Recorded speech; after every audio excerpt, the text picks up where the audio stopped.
नमस्ते UFC fans, आप सबका स्वागत है आपके चैनल यूएफसी हिंदी पर। तो इस वीडियो में हम करने वाले हैं यूएफसी 308 की प्रिडिक्शन और ब्रेकडाउन। तो सबसे पहले डेट और टाइमिंग्स की बात करें तो इसकी मेन इवेंट स्टार्ट होने वाली है कल रात के 11:30 बजे और आप इसे देख सकते हो सोनी 10 स्पोर्ट्स के चैनल पर, और मोबाइल पर देखना हो तो जियो सिनेमा, एयरटेल एक्सट्रीम और सोनी लिव। मेन इवेंट की ओपनिंग फाइट रहने वाली है मिडिलवेट डिवीजन के अंदर शारा मेगोमेडोव वर्सेस अरमान पेट्रोशियन। दोनों की एज की बात करें तो शारा बुलेट जो कि 30 इयर्स ओल्ड के हैं और अरमान पेट्रोशियन जो कि 33 इयर्स ओल्ड के हैं। दोनों की फाइटिंग स्टाइल को देखा जाए तो शारा बुलेट की है मिक्स मार्शल आर्टिस्ट और अरमान पेट्रोशियन की है मुay थाई। तो आई थिंक इस फाइट को विन करेगा शारा बुलेट। एक तो शारा बुलेट अपनी प्राइम के अंदर है, दूसरा अनडिफीटेड होने का कॉन्फिडेंट, प्लस उसकी एक्यूरेसी बहुत ही ज्यादा है। और अरमान पेट्रोशियन को शारा बुलेट की लेग किक से बहुत ही ज्यादा तकलीफ होने वाली है और अरमान पेट्रोशियन डिस्टेंस को क्लोज कर फाइट करते हैं। और दूसरी ओर शारा बुलेट जो कि अपने किक से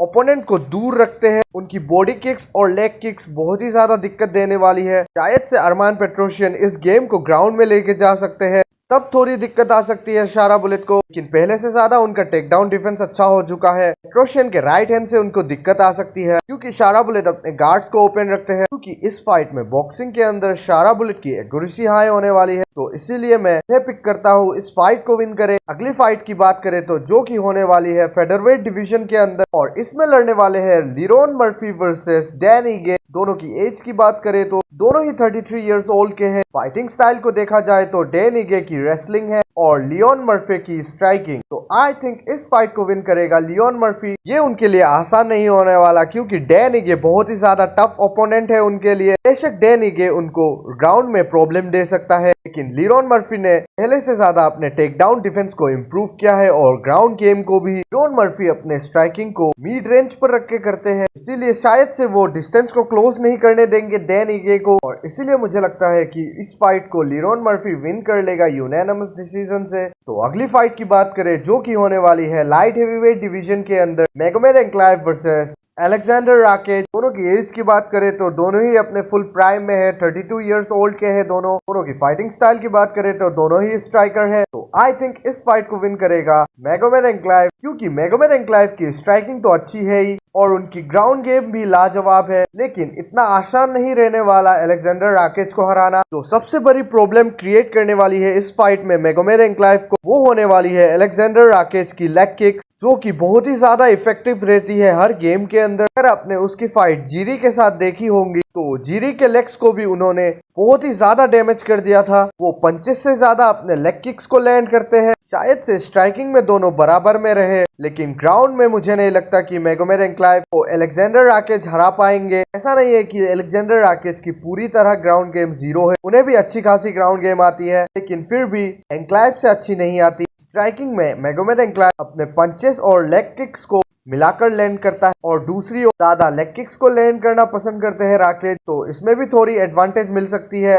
मैगोमेड एंक्लाइव को अपने पंचेस को कनेक्ट करके उसे हर्ट कर दे। अगली फाइट की बात करें तो जो होने वाली है को मेन इवेंट, ये होने वाली है मिडिलवेट डिवीजन के अंदर, और इसमें लड़ने वाले हैं रॉबर्ट विटेकर वर्सेस खामजात शिमाएव। दोनों की एज की बात करें तो रॉबर्ट विटेकर 33 इयर्स ओल्ड के हैं और खामजात शिमाएव जो कि 30 इयर्स ओल्ड के हैं। फाइटिंग स्टाइल को देखा जाए तो खामजात शिमाएव की फ्री स्टाइल है और रॉबर्ट विटेकर की स्ट्राइकिंग है। तो आई थिंक इस फाइट को विन करेगा खामजात शिमाएव। एक तो उनके पास इस फाइट में हाइट और रीच की एडवांटेज रहने वाली है, और दूसरी ओर जो वो रेगुलर करते हैं ग्राउंड में वो बेशक लाजवाब है, लेकिन क्योंकि ये मैच 5 राउंड की होने वाली है तो ये एक क्वेश्चन रहेगा कि खामजात शिमाएव की कार्डियो उसकी साथ देगी या नहीं। लेकिन उन्होंने अपना ट्रेनिंग को चेंज किया, श्योरली उन्होंने 5 राउंड की फाइट के लिए अपने कार्डियो को इम्प्रूव किया होगा। और रही बात रॉबर्ट विटेकर की, उनकी टेक डाउन डिफेंस बहुत ही ज्यादा सुपीरियर है, लेकिन फर्स्ट राउंड में ही जब डोमिनेट करने लगते हैं उनके ओपोनेंट तब वो टेक डाउन हो जाते हैं। और आपने अगर खामजात शिमाएव के फाइट को ऑब्जर्व किया होगा, वो फर्स्ट राउंड से ही अपने ओपोनेंट के ऊपर डोमिनेट करने लगते हैं। वो हर राउंड में ही 4 से 5 टेक डाउन तो शूट कर ही देते हैं। ऑब्वियसली स्ट्राइकिंग में रॉबर्ट विटेकर आगे रहेंगे उनके हार्ड शॉट्स के कारण,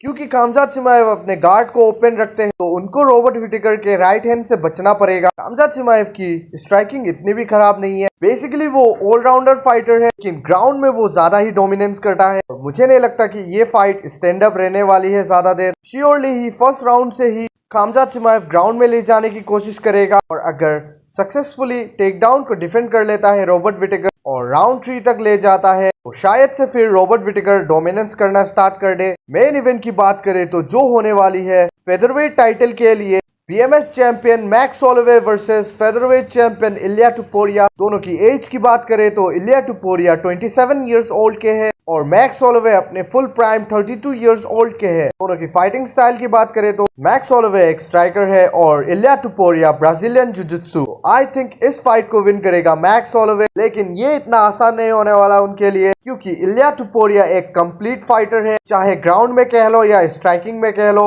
दोनों में ही वो बहुत ही ज्यादा अच्छे हैं। अगर मैक्स होलोवे ग्राउंड को टच कर लेता है तो उनके लिए बिग प्रॉब्लम क्रिएट हो सकती है। एक तो सबमिशन और ग्राउंड एंड पाउंड का डर रहेगा और पूरे राउंड को ग्राउंड में भी बिता सकता है, लेकिन मैक्स होलोवे की भी टेक डाउन डिफेंस एवरेज है, तो इसीलिए उसको टेक डाउन करना इतना आसान नहीं होगा इलिया टुपोरिया के लिए। और दूसरी ओर स्ट्राइकिंग की बात करो तो मानता हूँ इलिया टुपोरिया गुड है, लेकिन आप मानो या ना मानो मैक्स होलोवे बेस्ट बॉक्सर है UFC के अंदर, क्योंकि मैक्स होलोवे अपने गार्ड्स को ओपन रखते हैं, तो उनको इलिया टुपोरिया के राइट हैंड से बचना पड़ेगा। यही एक चीज है जो कि उनको दिक्कत में ला सकती है, क्योंकि उनके राइट हैंड बहुत ही ज्यादा हार्ड होती है। तो मेरी प्रिडिक्शन यहीं पर हुई खत्म। और लेकिन मैं आपको ये बात बता दूं कि मैंने को मेन इवेंट और मेन इवेंट एक बायस ओपिनियन रखी है कि खामजाद चिमाएव और मैक्स होलोवे मेरे फेवरेट फाइटर हैं। तो मैं चाहूंगा कि वो दोनों ही विन करे। ऐसा नहीं है कि दोनों के पास एबिलिटी नहीं है, दोनों के पास फुल एबिलिटी है दोनों के ओपोनेंट को बीट करने के लिए। तो वीडियो यहीं पर हुआ खत्म।